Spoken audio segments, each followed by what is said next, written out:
Welcome, everybody. As we welcome in a new year, 2024 is anticipated to be marked by a general election at home and in many countries across the world. And the quarterly economic survey takes on a new significance to inform party manifestos and pledges. The sentiment survey measures the appetite to invest and what our local businesses seek from a new government by way of support and interventions. I'm surrounded today by our panel. I'm pleased to welcome Stuart Morrison from the British Chamber of Commerce, who eats, sleeps and drinks the quarterly economic survey. Welcome, Stuart. And some old friends back on the screen for us today. We've got Rosalind Payne, who is a tax partner at BDO. And similarly, feeding on that world of tax, Carol Page, also tax partner, but also leads on things like life sciences and things like that within the group. And of course, in terms of BDO, we're very welcome and thankful for their support in the last couple of years, who make this body of work possible for the Chamber and business across the UK, particularly the Thames Valley. So thank you for your help with that one. But without further ado, I'm going to go to Stuart Morrison, who from the British Chamber, who's going to show and present the national view of the quarterly economic survey. And Stuart, over to your good selves. Thanks, Tim. That's great. I'll just set up the screen share now. Stuart's going to present the national view, which will give us some thoughts around what's going on across the country. Okay, great. Yeah, as Tim says, I'm here to talk you through the national results for the QES. Members of Thames Valley will participate at the Thames Valley level. That data all feeds in to the national survey, and we get some results that look over the whole of the country. Now, I was going to do a short introduction about why the QES is so important and why it's such a useful asset to the Chamber network, but in fact, Tim's actually already done a perfect summation of why it's always important, but why it's particularly important in 2024. But today we're going to talk through the results of the end of last year. So for Q4 2023, the QES took place between the 6th and the 30th of November, and we received nationally around 5,000 participants. The demographics look pretty familiar if you've attended any of these presentations before. We get a remarkably consistent response from businesses, primarily SMEs, about 91%, split between manufacturers at about 28% and service firms at 72%, and almost half of the respondents in our sample are exporters or export.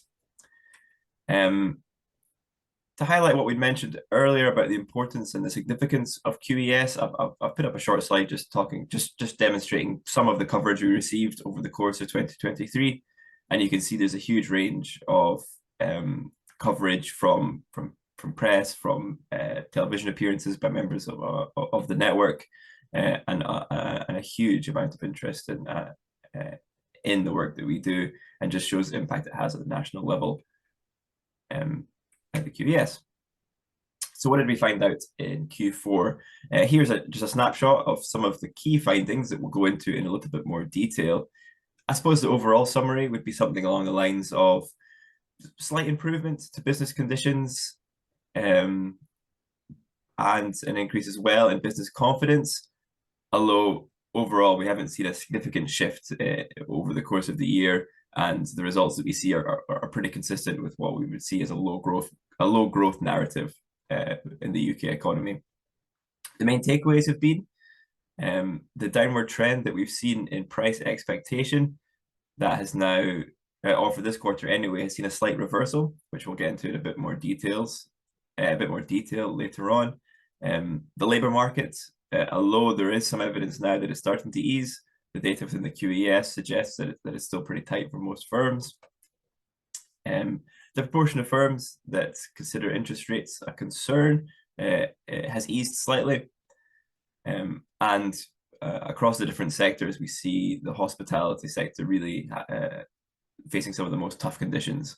And throughout the slides I'm going to talk through, we'll do some splits between different sectors and demonstrate how really For all of the indicators we talk about, there's no real business experience, and depending on the size and the sector of the business, really, they have they're facing very different pressures and have very different opportunities. So it does vary a lot between sectors, which we'll draw out where relevant.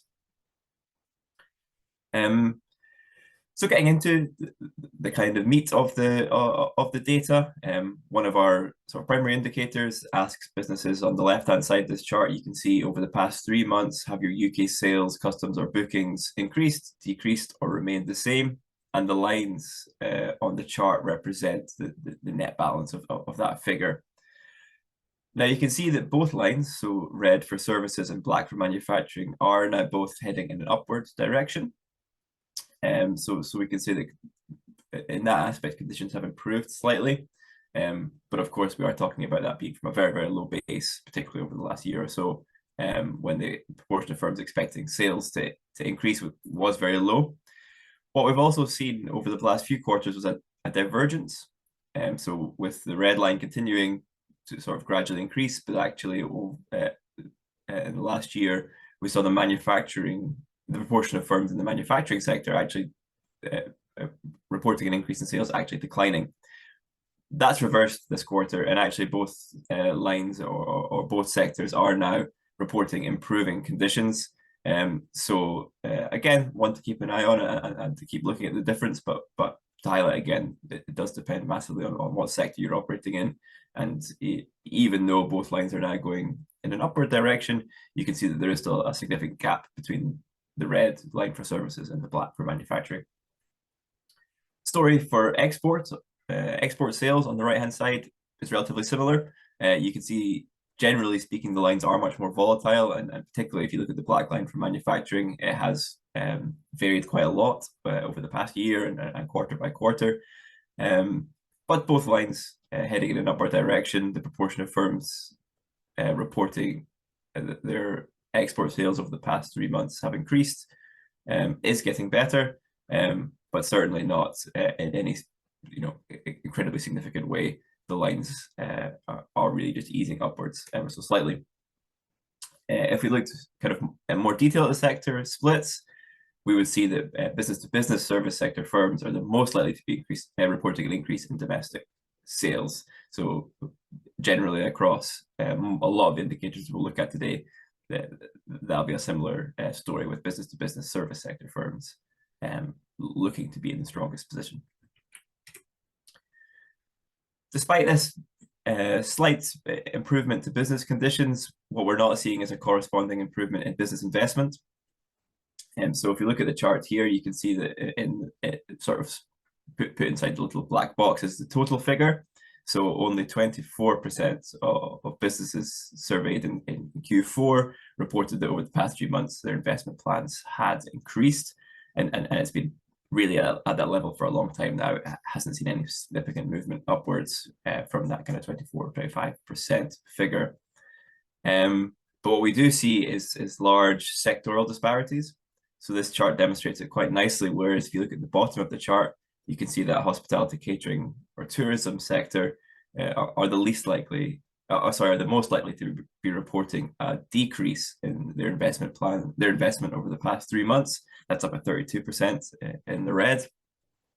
And then on the reverse of that, you can see that the transport, logistics, and storage sector, in fact, is more likely than most to be experiencing an increase in their investment over the past 3 months. So big sectoral disparities, but overall, the level of investment in the economy is not improving as we would like it to be. This is one that we're really interested in, and we've been monitoring very closely. And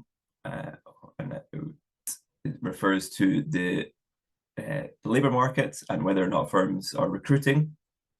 So the chart on the left-hand side, the bar chart, looks at whether or not firms have attempted to recruit staff over the past 3 months, with the blue bars highlighting those that have attempted to recruit, and the red bar saying those that did not attempt to recruit.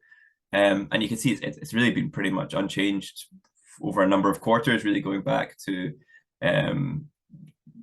start early 2022. that's been at or around that sort of 60% mark who have been attempting to recruit. Of those that have attempted to recruit, we then follow up and ask, did you experience any difficulties finding suitable staff? And probably it will come as no surprise to you that over the last year or so, the answer has been yes. It has been very difficult to recruit the staff that we need. And in fact, back in sort of this time last year, so in Q4 2022, we saw a really high proportion of firms, 82%, saying that they experienced difficulty recruiting staff. That's now eased slightly, so it's down to 76%. And although that is a slight uptick from Q3 2023, so that was 73%, now it's 76%. You can see if you look at the direction of travel in the red bars, it is still on a gradual downward trend. So although it's ticked up slightly this quarter, you can see overall the trend over this year has been for the proportion of firms reporting difficulties to ease slightly, still from a very high level, but definitely heading again in the right direction, which is consistent with some of the other evidence we're seeing about that tightness in the labour market starting to ease slightly. But again, one that we're monitoring very closely because it's having a big impact. And we know anecdotally from firms, it's one of the biggest challenges that they're facing. Again, one of the perhaps most interesting findings from the QES Q4. There's a lot going on in the chart on the left-hand side there. The lines, again, we've got black for manufacturing, red for services. And what these lines represent is over the next 3 months, do firms expect the price of their good or service to increase, decrease, or remain the same, with the line representing the net balance between the two. Now, to go back a little bit to 2021 and then into 2022, you can see the roller coaster ride that prices went on. They shot up extremely fast, and the proportion of firms expecting their prices to increase really went to record highs, 70% and above.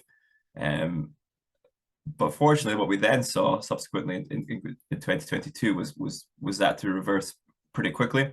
And you see it almost as quickly as that line went up, or those two lines went up, they started to come down again. And that's been the case over the majority of 2022 and 2023. The proportion of firms reporting or expecting their prices to come down was pretty consistent each quarter. This quarter, so Q4 2023, actually what we've seen is a reversal of that. So if you trace the lines down as they come, you can see just this quarter it started to head back upwards again. So the proportion of firms, we now see more firms reporting an expectation that their prices will increase. The proportion of firms expecting their prices to increase has increased slightly, which is of course not what we want to be seeing, but we want to monitor over the next few quarters, because one change, one quarter perhaps doesn't tell us that much, but if that continues over the next few quarters, then we'll be very interested to see what that does to prices. Interesting as well to note the shift in what is causing those cost pressures and what's causing the pressure on costs. So on the right hand side, you can see a breakdown of that, and there's a lot going on there because it's broken down by sector as well. But if we look at just the top bar, which is the total for businesses overall, what we saw last year was raw materials in the red color and utilities in the green color. In 2021, 2022, these were the biggest sources of cost pressure, so utilities and raw materials. Over the past few quarters, that's shifted, and now quite considerably labor costs. So that blue bar right at the front is now the most significant cost pressure on businesses. It had been heading that direction, and in the last few quarters, it's seen the cost pressures shift over to labor, but it's now you can see 68% compared to sort of 40, 55 for other pressures. So definitely labor costs now putting the most pressure on the businesses that took part in this survey. Of course, as we've mentioned before, and I'll touch on it again, it does vary a lot between sectors. So if we look at, for example, as you might expect, perhaps like production and manufacturing or construction engineering, they're far more likely to cite raw materials as a cost pressure compared to, for example, hospitality again, where utilities, 74% is for them the most significant cost pressure. So it does vary sector to sector, but generally speaking, we're looking at labor costs as the most significant cost pressure on businesses. Despite all that, and despite some slightly concerning trends in the data, what we see is a remarkable resilience among businesses, and in particular when we ask them about their sort of confidence through the prism of this question, which is over the next 12 months, do you believe your business's turnover will improve, remain the same, or worsen? And quarter on quarter over the past year, we've seen the proportion of firms cited or expecting their turnover to improve actually getting better. So despite some of the difficulties we've talked about and some of the issues that businesses are facing, some of which are historic in their significance, actually businesses are feeling more and more confident each quarter. And at the end of 2024, we're actually seeing at the end of 2023, we're actually seeing confidence levels among the highest they've been for a number of years. So 56% of firms expect their turnover to increase in the next 12 months. And actually, if you look just at business-to-business services firms, it's actually much higher. So business confidence, particularly among that sector, is much higher. So the resilience within the business community and the optimism that businesses have, despite many of the challenges we've seen, is quite plain to see in this data. Having said that, I suppose to support that, one thing that we see is some of the big concerns that businesses had over the past year or so actually beginning to ease slightly. So two in particular that we'll highlight here is inflation and interest rates. So this chart shows us businesses' responses over the past kind of year or so to the question, which of the following factors are more of a concern to your business than 3 months ago? And you can see back at the end of 2022, 80% or more of the businesses that took part in the QES were saying that inflation was more of a concern to them. That's now eased, so it's down at 58%, which is still high by historic standards, but actually, as you can see, nowhere near the previous height. So each quarter that is easing, businesses are becoming less concerned about inflation as inflation itself goes down. And similarly for interest rates, what we saw as the bank started to increase the base rates, concern about interest rates was growing, and up to 45% of participants were citing that as a concern. That's now eased slightly again to 39%. So again, to reiterate, that is still high by historic standards, but it is easing. And I suspect that's an indication that businesses now feel that we've reached the peak of interest rates. And while they're not perhaps expecting them to start to decline sharply, they feel confident that they can factor in the current level into their decisions. So concerns still high, and still inflation and interest rates a concern, but definitely easing, and businesses citing far fewer concerns than they had done this time last year. I suppose just to finish up, to add a little bit of color to the data that we've talked to, we also collect open text feedback from businesses, between 700 and 800 individual responses from businesses like yours, putting a little bit of context to some of the data we've discussed.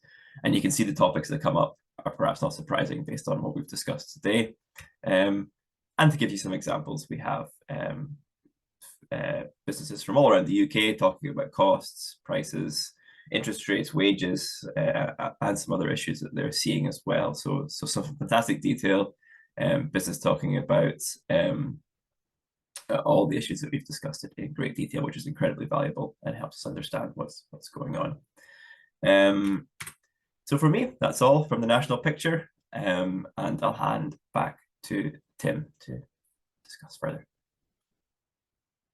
Thank you, Stuart. That was excellent. Thank you. We will return, no doubt, later on in our discussion today to your findings.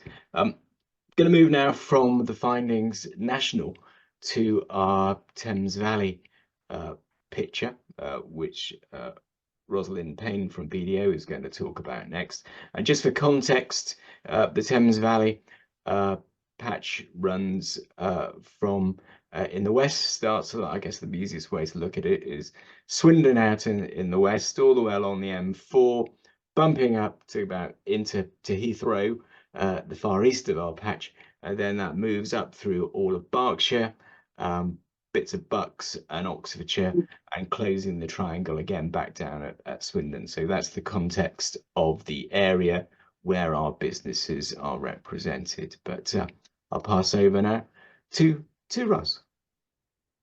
Thanks very much, Tim, and thanks, Stuart, as well for your summary. That was actually really helpful to frame what the results are telling us for the Thames Valley. And just as an opening comment, Tim, actually, we at BDO were always really delighted to support this survey, and it was great to see how many people had actually contributed to it.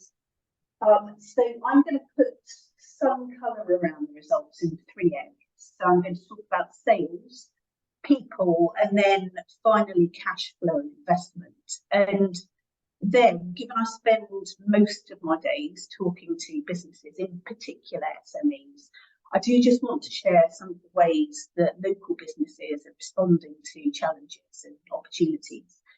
But before delving into the latest quarter results, I just want to pick up on something that Stuart said and take you all back 12 months to the last quarter in 2022. And at that point, we had a lot of relatively new headwinds that were clearly going to take a while to die down. So we had unprecedented inflation, lots of uncertainty in the tax world, rising energy costs and strikes. And as all of those have been playing out in different ways this year, business confidence nationally, as we've just seen, has improved, with more firms expecting the turnover to increase over the next 12 months. And that's no different in the Thames Valley. And actually, we're more positive than the national numbers, with 69% of businesses expecting their turnover to improve. And in addition to that, 54% are expecting profitability. So bottom line growth hopefully isn't being sacrificed for top line growth. So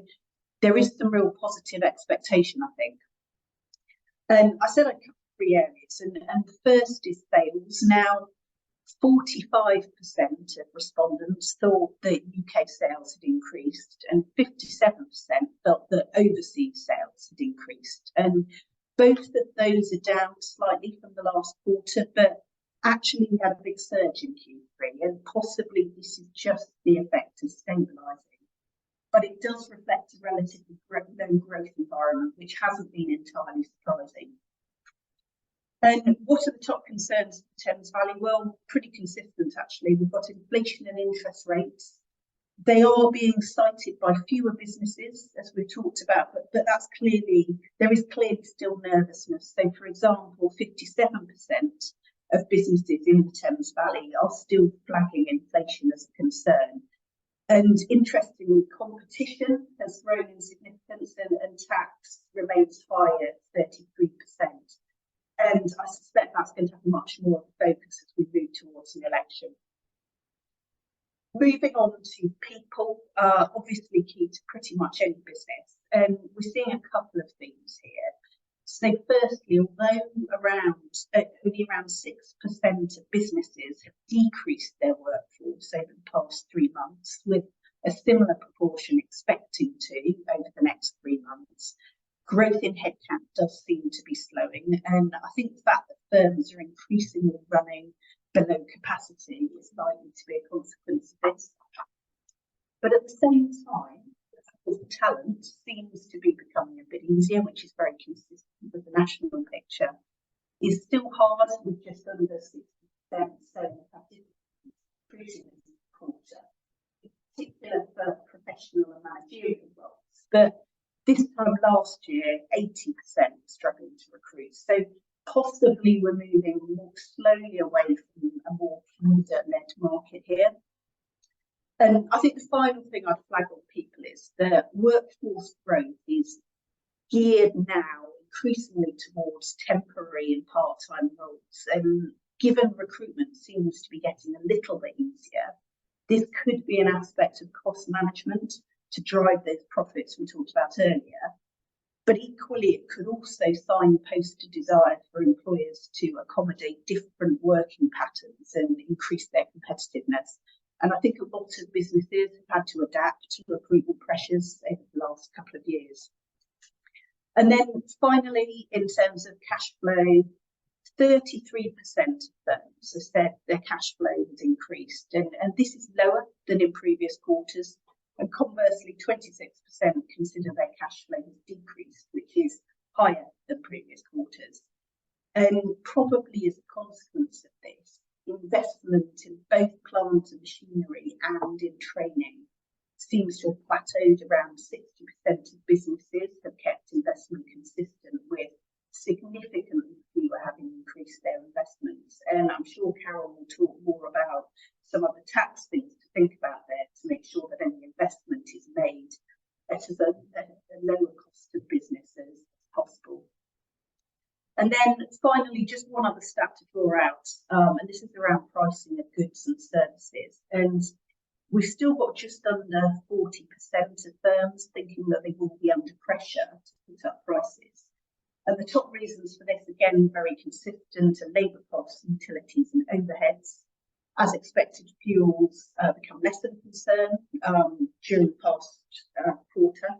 And whilst the proportion of businesses needing to increase prices has gone down, it's still not back up to those pre-COVID levels we saw on the graph. And I think we'll all be listening very carefully to the budget in March to understand what further measures are going to be introduced to support businesses to unlock some of that investment. So that's a really quick run through. But my main takeaway for Thames Valley was that there is absolutely a picture of slow growth, and obviously this varies by sector, but there are indications that businesses have been planning for this. And so we do also have some sense of positivity as a result. So what are the takeaways we're seeing businesses where they're having success? And if I think firstly about sales, it's really about taking the time to think through where you can best compete in this environment. Do you have products or service lines that maybe aren't as profitable, and can you track those products or service lines? Do you need to think about your pricing strategy or applying your product in different markets? It's a very difficult thing to take time out when you're running a business, but increasingly we're seeing owners of businesses revisiting and finessing their strategies to make sure they're getting their best return for time and investment. On people, there are some great incentives out there that Carol will talk about, but are there different ways of deploying your people? So, for example, more training and development to retain and promote talent, reassessing your remuneration policy to make sure that you're incentivising the behaviours that will make your business successful. Can you maybe outsource or look for more flexible work patterns to reduce cost of employment? We can see that coming through in the results this quarter. And then finally, on cash flow management, have you got a forecast? Do you have indicators for what your break-even point is? And what sort of sensitivities should you run to model different scenarios? And I think that's more important than ever given the macro factors we're up against. And I think over the last few years, we've probably all got very used to uncertainty, but businesses we're working with who are navigating this climate are the ones who are planning, revisiting those plans. And, of course, I would say this, but use your advisors, use the chamber network to bounce ideas around. So I think that's all I was going to say, Tim, in terms of the results and the more immediate takeaways. So I'll hand back to you for any immediate observations. Perfect. Thank you very much for that, Ros. That was very useful. I'm going to just quit back to the gallery view. I'll come straight to Carol, if I may, and then we will have some observations after Carol and before we close. But I'll hand over to Carol now, please. Great, thanks a lot, Tim. Right, so I'm going to talk a little bit about tax in particular, given it's my day job, and it's clearly something that's of a lot of interest to businesses in the Thames Valley. As Ross said, about a third of respondents locally have tax as an increasing concern. It's perhaps not a surprise given the reports in the press that we're hearing about UK tax revenues being at the highest that they've been since World War II. We are heading for a general election, as Ross said as well. And we've also had things like the corporation tax increase in 2023. I also noted that the survey was actually done over the course of November, and we had the autumn statement towards the end. So there might well have been some concern there in respondents thinking that that autumn statement could have some wide ramifications as well. So I thought it might make sense just to actually pick up a few of the things that we saw coming out of the autumn statement as a starting point, and then think a little bit more widely, looking forward into 2024 as well, in terms of where we're going on tax. So there was the autumn statement at the end of November. There was a lot of speculation about what was going to be in it. Some notable omissions, I think, for example, in terms of a reform of inheritance tax, that was widely trailed. So things like that didn't come through. But there were some positive measures coming through, particularly around full expensing for capital expenditure. And that was made permanent, which had been speculated, but it's good to see that that's actually now being put through. There was also a cut in employee national insurance as well, that actually came in 3 days ago, I think, about 2%. And that's employees only, not employers. So the employers clearly have to have the systems to actually reflect that and put that through. But it is a good measure for employees, and is clearly going to save them a little bit of tax. We did find out a lot more about the R&D tax credit regime changes, which are probably quite interesting to a number of businesses in the Thames Valley, given that we've got so many life sciences and tech businesses that do actually rely on being able to claim R&D tax credits. Particularly of note is the fact that the schemes that we've got at the moment, there's a large scheme and an SME scheme, and that's going to be merged. And we now know that's for accounting periods starting on or after 1st of April this year. So that is definitely going to happen. It's going to be modelled pretty much on the existing large scheme, with a 15% net benefit for profit-making companies and slightly more for loss-making.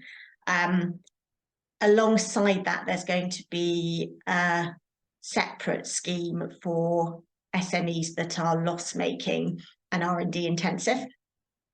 And that was introduced to support those R&D intensive businesses that are in that kind of startup phase, particularly, and they are needing to claim those R&D tax credits. So in terms of the R&D intensive SME scheme, there is now one for businesses that are loss-making that will run alongside that large company and kind of combined company scheme. The R&D intensity threshold that you need to meet in order to be part of that SME scheme was actually reduced in the autumn statement from 40% to 30%, and that's going to come in from April 24 as well for accounting periods starting on or after that date. So that's actually helpful again for R&D intensive businesses, because they only have to do effectively 30% of their costs, etc., that need to be R&D intensive rather than 40. So that's going to open the door a little bit more widely to access to that scheme. As a result of qualifying for that R&D intensive SME scheme, you'll be able to claim close to 27% subsidy. So surrender your losses. So that will be helpful. And that, as I said, will run alongside the merged scheme in due course. Other announcements in the autumn statement were around extending EIS and VCT reliefs. They're now through to April 2035, so a long way out. So I definitely encourage businesses that are looking for funding that are smaller in size to see whether they do qualify for those regimes, because that's very attractive for investors. There's going to be a significant increase in the national living wage as well from April 24. Which is clearly positive for employees, but does come at a cost and adds to those cost pressures that businesses are finding at the moment as well. So moving on more widely in terms of how tax kind of overlays some of the local picture. Ros mentioned the recruitment pressures and the increasing costs that businesses are coming under pressure on at the moment. So it's worth particularly making sure that you're using all the sort of tools in your armory in terms of employee reward and incentivization. For example, are you actually using equity incentives where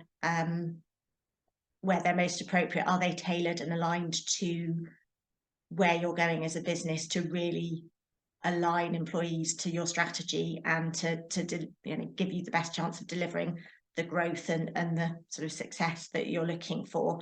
There's particularly EMI incentives, which a number of you no doubt will be familiar with.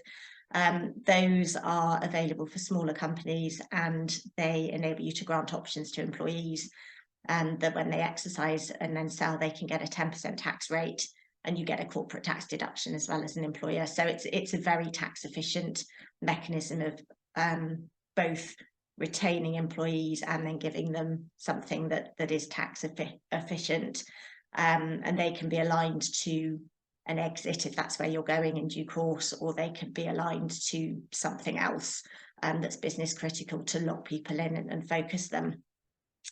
Similarly, there were changes in 2023 to the company share option plan rules, which is another tax incentive that enables you to provide options to your employees. So I'd encourage everyone to just think about that equity piece and whether they've got those in the right place, and are they doing what you strategically want them to do.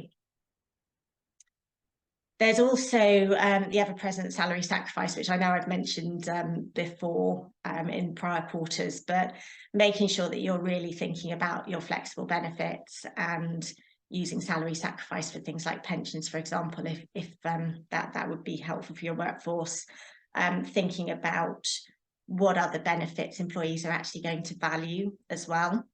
And we're seeing an increasing trend towards sort of electric vehicles, for example, other energy efficient things. We've even seen some employers wanting to give employees the ability to get, say, some sort of environmental assessment, and then support with actually how they make their house more environmentally friendly, for example. So there's a raft of things that you can explore. Clearly, there are going to be different things for different people, depending on what your employees are going to value, but it's worth just making sure that that wider package is really attractive and tailored to your workforce and what you're trying to achieve. So looking forward, I'll be very interested to see what respondents say in the next quarterly survey, because that's going to be bang around the budget, which has been announced now for the 6th of March. So that clearly is going to be a very interesting budget, I think, but we clearly could. We don't know what's going to be in it. I'm not going to speculate at this stage, but there is going to be a lot of interest, a lot of, I suspect, some interesting measures coming out of that. And I'll be very keen to see how that lands with respondents, both in the Thames Valley and also more widely in due course, clearly gearing up for that election later in the year, assuming it happens. So I think that was all I had to say, really. Just tax as ever. Lots of interesting stuff, lots of change. It does overlay and sit within some of the trends and sort of pressures that we're seeing that businesses are facing at the moment, and definitely something that should always be an area of focus. Carol, thank you very much indeed for your content there. I know you said you didn't want to speculate about the budget coming up, but I suppose for all of us working with business, I suppose there's very much of a wish list that we'd like to see for the year, not just the budget, because there's lots of things that I guess business has to consider, both positively and negatively, dare I say. You know, when I look at some of the subject matters that we've talked through today, you know, if I was looking at my wish list for business and the conversations that I have through the quarterly economic survey, it is around things like the apprenticeships and the ease of getting the levy, and of course I'm going to come to the ubiquitous base rates, because I think for a lot of businesses that in the last 12 months has really hit them. That's on top of the sort of the energy crisis that we had the year before, and I think that has added a significant burden. And I think we perhaps saw that in some of that inward investment stuff that Stuart talked about earlier. I don't know if any of you have got some other wish list or comments about what I've just said around that investment piece particularly.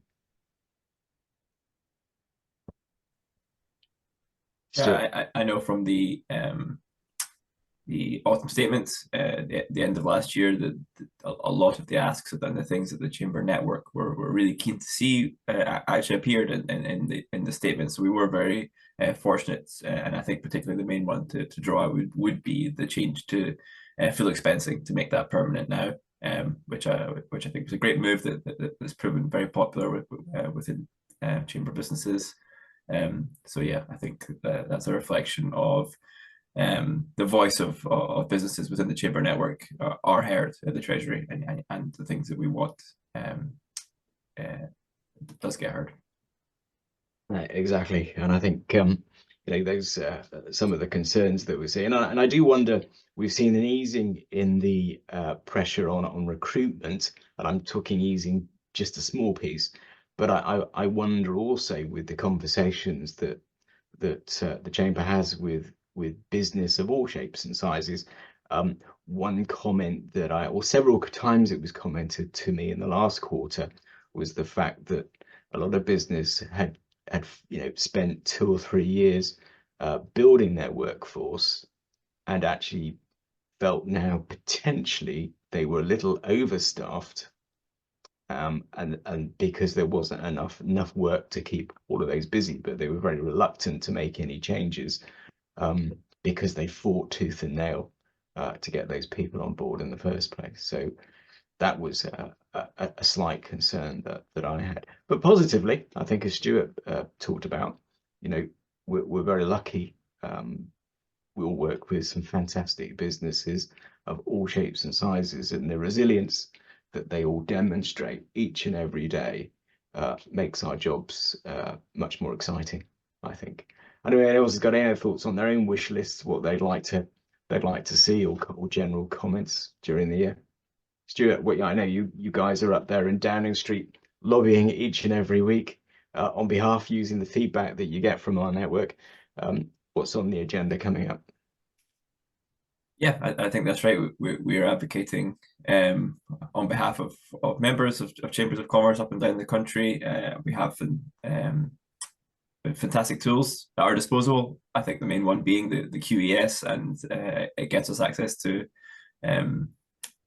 lots of senior decision makers, because they're very interested to hear from businesses on the ground what their experience is, what's happened over the past few months, what's coming up in the next 12 months. So continued participation in the QES from businesses should be number one on their New Year's resolution list. From our perspective, I think, yeah, as we've already mentioned, we have the budget coming up.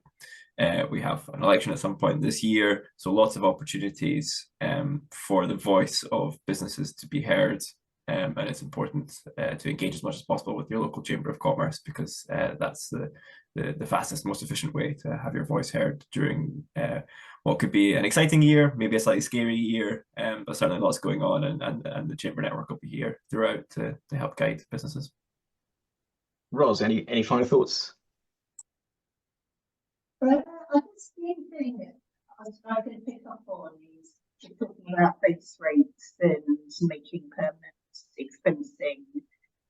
Is it full expensing permanent? I think one of the aspects of our UK tax system has always been historically that we had a very low base rate, but actually there were feelings that it didn't compete quite, certainly amongst some of our European friends, because of that capital allowance, fixed asset depreciation type of issue, where we have so much uncertainty. So I think it's interesting that's very much become a theme, that people want to see capital asset treatment for tax purposes to be permanent, which I can completely understand. And I guess my only other observation, which is slightly different tangent, is I have heard quite a bit from most parties that one of the big focuses is ensuring that people who maybe have ceased working during COVID, maybe have a lot of other commitments in their life, find it easier to get back into the workplace. And I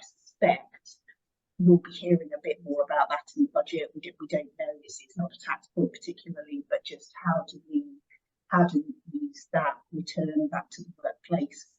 That seems to be a very common concern, certainly a number of businesses that I speak to. Thank you for that. I will bring our discussion to a close, if I may. And particularly what I'd like just to say, you know, this is our most recent quarterly economic survey. Trading conditions, as all our speakers have talked about, remain tough. But there is, you know, a subtle and slight notable rise in confidence among UK small and medium enterprise, a notable shift from this period last year, which obviously was characterized by substantial energy price shock and weeks of political instability. Despite this improvement, the trajectory doesn't guarantee the UK's avoidance of a technical recession. Instead, these results underscore a persistent environment of minimal growth. Most SMEs report stagnated sales and cash flow and investment, and this makes for difficult reading. Manufacturers, for instance, face continuous and heightened exposure to trade barriers rising from agreements in Europe, which shouldn't be underestimated. Meanwhile, some of our retail and hospitality respondents describe conditions akin to recession. The message we're hearing across the Thames Valley is that business yearn for a comprehensive long-term growth strategy from the government, and chambers are taking every opportunity locally and through Stuart's offices nationally to make demands further measure to support companies, and this would be our call to action for the Chancellor in the run-up to the spring budget in March the 6th to support local business in their investment endeavours. The next survey starts on the 12th of Feb. Make sure you have your say. It really does matter. My thanks to Stuart from the British Chamber of Commerce, and of course to our sponsors, BDO, Carol and Ros, for their support over the last couple of years particularly. If you want to come and talk over the survey with me and perhaps catch me in person, I'm running an event in Swindon on the 31st of January, and you're very welcome to come and join me that day. But it just remains for me to say thank you to the team from BDO and BCC, and I will see you all next time, hopefully in person. Thank you very much indeed.